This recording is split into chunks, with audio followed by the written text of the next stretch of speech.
আমরা জানি শ্রী হনুমান, ওই সর্পের দুঃসাহস দেখে আপনার নিশ্চয়ই ভীষণ রাগ হচ্ছিল।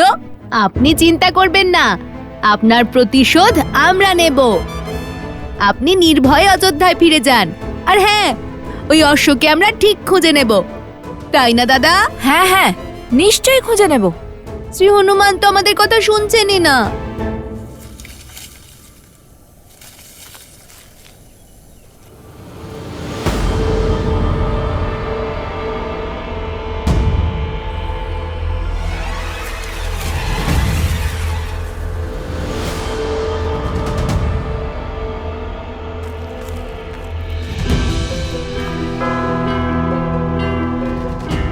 মনে হয় উনি ধ্যানমগ্ন হয়ে গেছেন।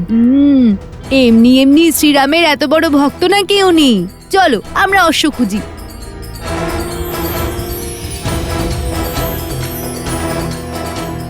আপনার নেত্রে কি হয়েছে?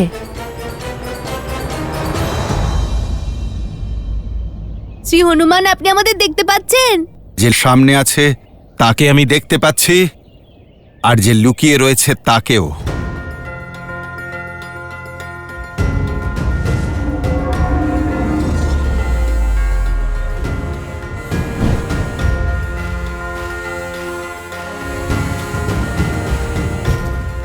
দাদা, উনি তো অদৃশ্য শক্তিও দেখতে পাচ্ছেন। ওনার সঙ্গে লড়াই করব কি করে?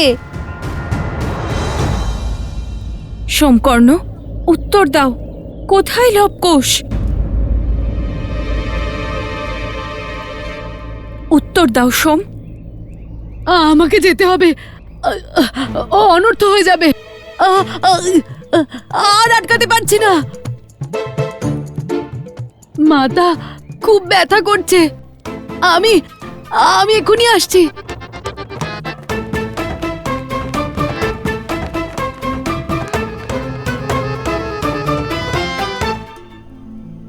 অবস্ত্রা, বলো। মানে বনদেবী, আসলে আমি বলছি, ওই লবকুশ দুজনেই আশ্রম থেকে গ্রামের দিকে গেছিল। আর তারা আমাদের সাথেই ছিল, কিন্তু এখন কোথায় আমরা জানি না। বনদেবী, আপনি নিশ্চিন্ত থাকুন, আপনার পুত্ররা লবকুশ দুজনেই সুরক্ষিত। তোমরা যাও, আমি আসছি। আচ্ছা, চলো। কিছু একটা অঘটন ঘটছে, যেটা আমার থেকে লুকোনো হচ্ছে। এমন মনে হচ্ছে যেন কোনো অধর্ম ঘটতে চলেছে।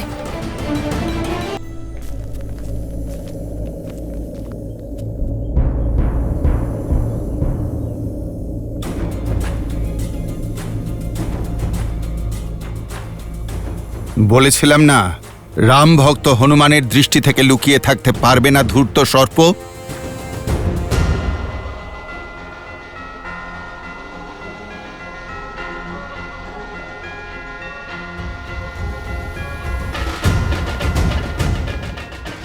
ওর মুখে এই হাসির কারণ কি?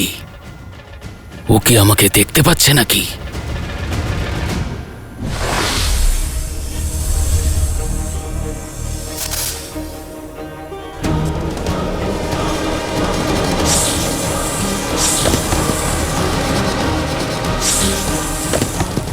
মনে হয় শ্রী হনুমান ওই সর্পকে খুঁজে পেয়েছেন।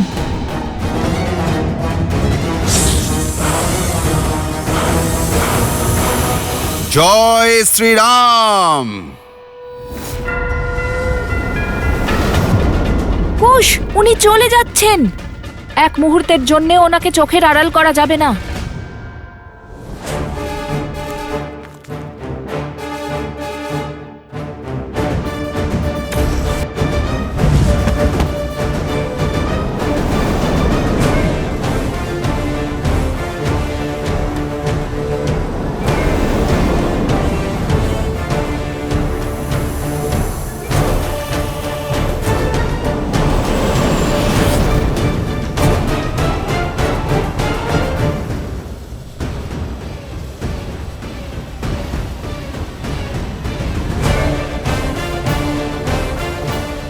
বেঁচে গেছি।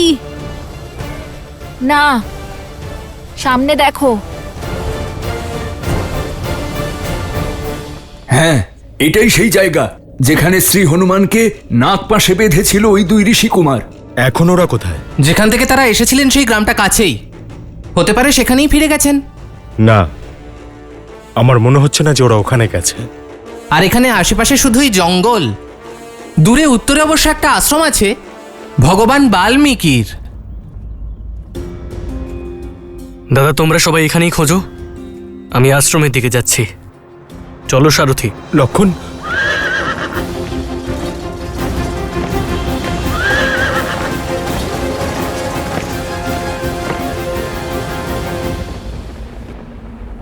হে মহাদেব, হে মাতা গৌরী, এবার আপনারাই আমাকে সহায়তা করুন।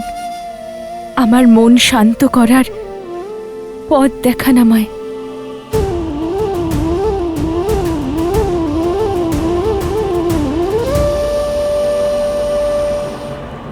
সীতা, উত্তর তুমি এখানে জানতে পারবে।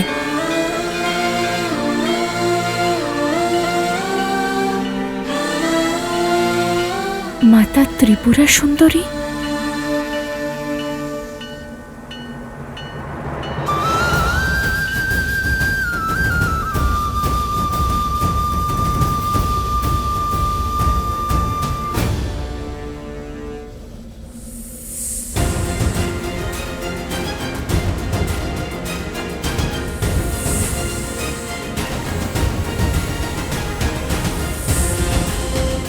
সর্প না মৎস্য, জল থেকে বাইরেই বেরোচ্ছে না।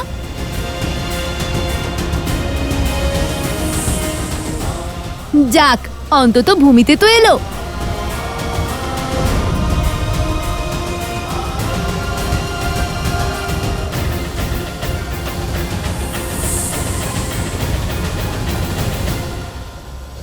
কুশ, আমি আসছি মাতা, আপনার দর্শন করতে।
সর্পটা তো আবার বনে চলে যাবে মনে হচ্ছে। আমি আরেকটু এগিয়ে থাকলে সর্পের ওপর লাফিয়ে পড়তাম। এটা কি এইসব বলার সময়? তোমার মাথায় এইসব বুদ্ধি আসে কোত্থেকে?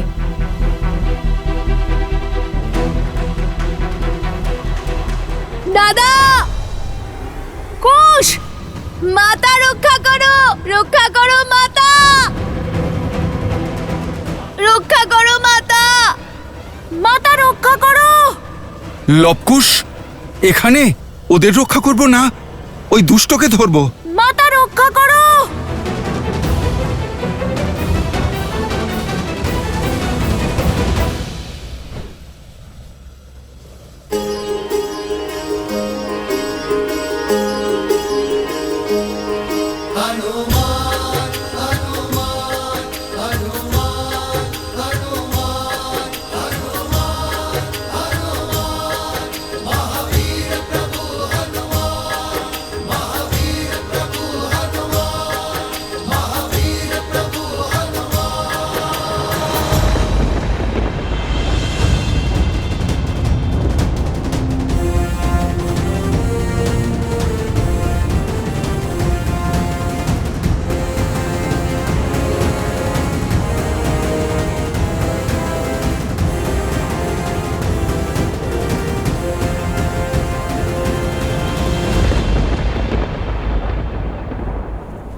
মুকুটন,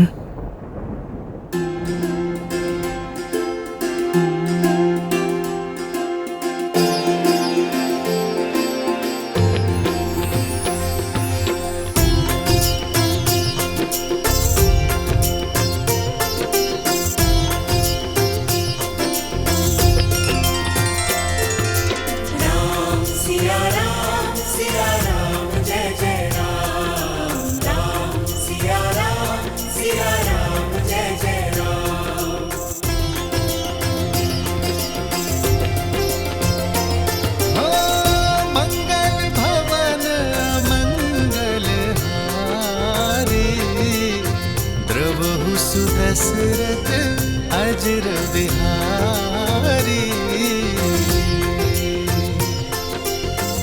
सीताराम चरित अति पावन, मधुर सरस अरु अति मन भावन।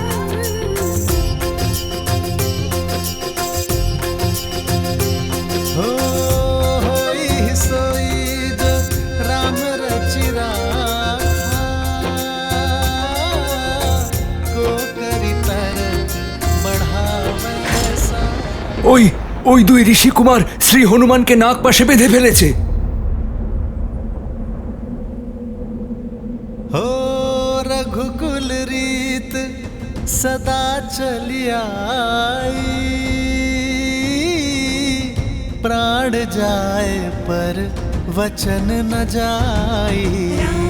सिया राम जय जय राम सिया राम जय जय। চলো সারথি।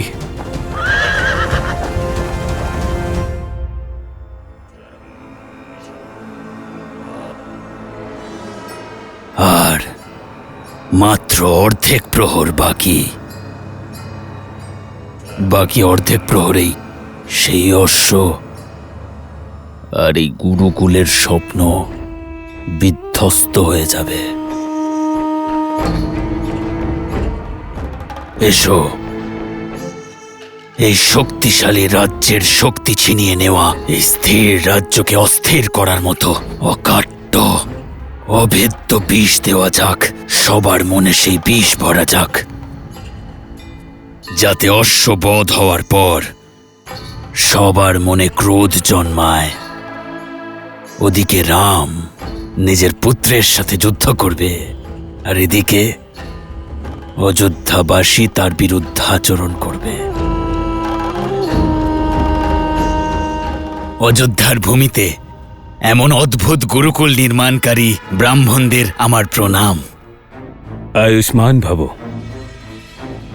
এই নিন, আমাদের পক্ষ থেকে এই সামান্য দান স্বীকার করুন।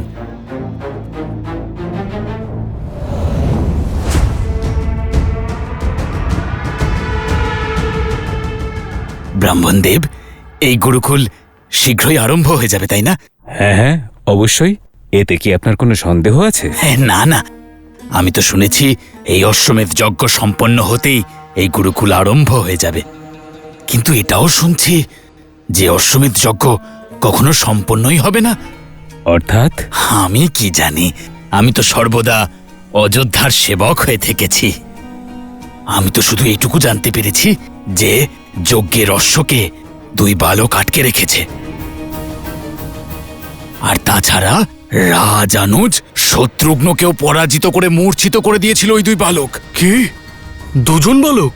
এছাড়াও হনুমানকেও নাগপাশে বেঁধে ফেলেছে। শ্রী হনুমানকে বেঁধে ফেলেছে? শ্রী হনুমান তো মহাবীর। মহাবীর হনুমান তো ছাড়ো, রাজ পরিবারের সবাই মিলেও ওই দুই বালককে পরাজিত করতে পারছে না। ভরত এবং লক্ষ্মণও ওখানেই আছেন। যখন এত শক্তিশালী মহাবীরেরা নিজেদের রক্ষা করতে পারছেন না, তাহলে আমাদের রক্ষা কে করবেন? দুঃখ হওয়া এবং প্রশ্ন ওঠা তো স্বাভাবিক, কিন্তু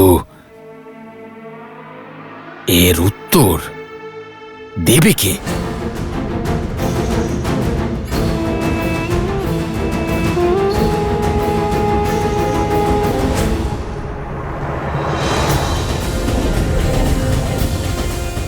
আরে শ্রী হনুমান ভুলে গেছেন নাকি? আমরাও তো আছি এখানে। আপনি শুধু সর্পটিকে অনুসরণ করুন, শক্তি প্রদর্শন করতে হবে না। এখনো আমরা যুদ্ধের শঙ্খনাদ করিনি। আপনি সর্পের দিকে মনোযোগ দিন।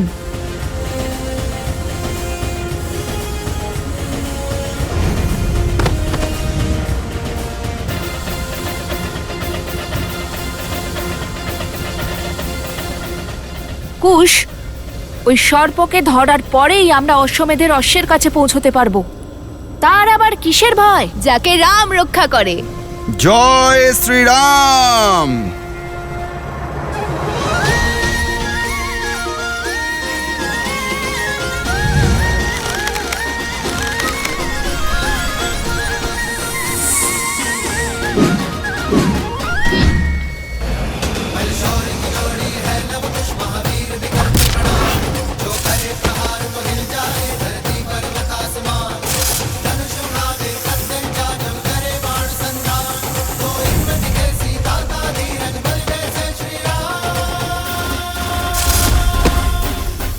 অদ্ভুত অদ্ভুত ঋষি বালকেরা, শেষ পর্যন্ত তোমরা দুজন প্রমাণ করে দিয়েছো যে তোমরা আমার প্রভু। কি কি বললেন আপনি?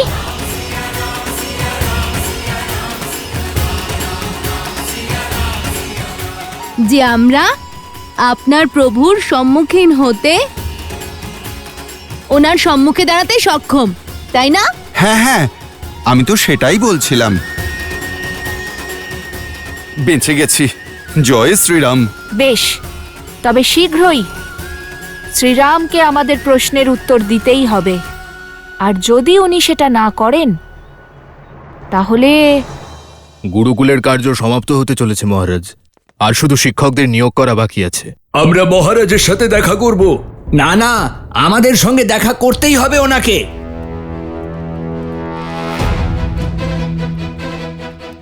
মহারাজের জয় হোক। কি হয়েছে সুমন্ত্র? বাইরে কোলাহল কিসের? আর আপনাকেও চিন্তিত লাগছে?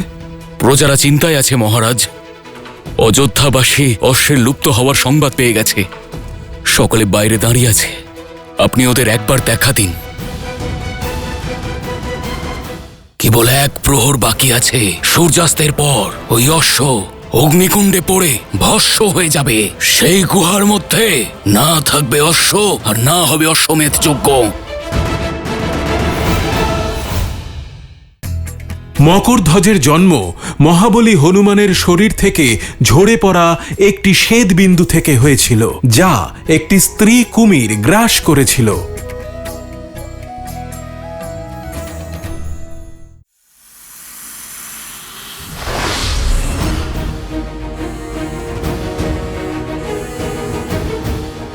কুশ, যদি শ্রী হনুমান সর্পকে ধরে ফেলেন তাহলে উনি অশ্বমেধের অশ্ব নিয়ে যাবেন। সে তো এমনিও নিয়ে যেতে পারেন। ওনার সঙ্গে লড়বো কি করে?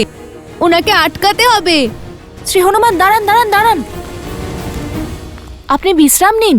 বাকি পরিস্থিতি আমরা সামলে নেব। আর আপনি ক্লান্ত হয়ে গেছেন, তাই না শ্রী হনুমান? আর এমনিতেও ওই অশ্ব ছিল আমাদের অধীনে, তাই ওকে ধরাটাও আমাদেরই কর্তব্য, তাই না?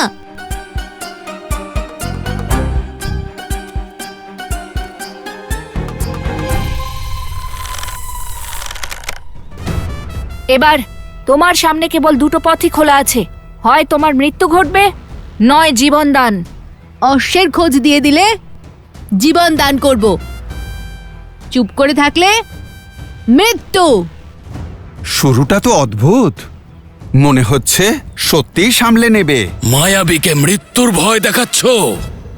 আমার প্রভুর সেবা করাই আমার উদ্দেশ্য, আর তার জন্য আমাকে যদি মরতে হয় তাও রাজি আছি।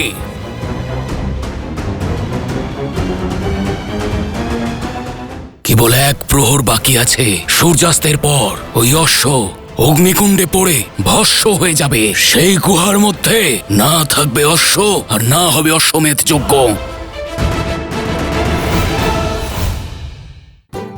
দেখো, এ তো মৃত্যুর জন্য প্রস্তুত দেখছি। আমি কিছু করব নাকি তোমরা দুজন পথ খুঁজে নিয়েছো? মৃত্যুর জন্য প্রস্তুত হয়ে নাও। আরে আরে, যদি তোমরা দুজন ওকে হত্যা করো তাহলে অশ্বের খোঁজ আমাদের কে দেবে? দাদা, শ্রী হনুমান কথাটা ঠিকই বলেছেন।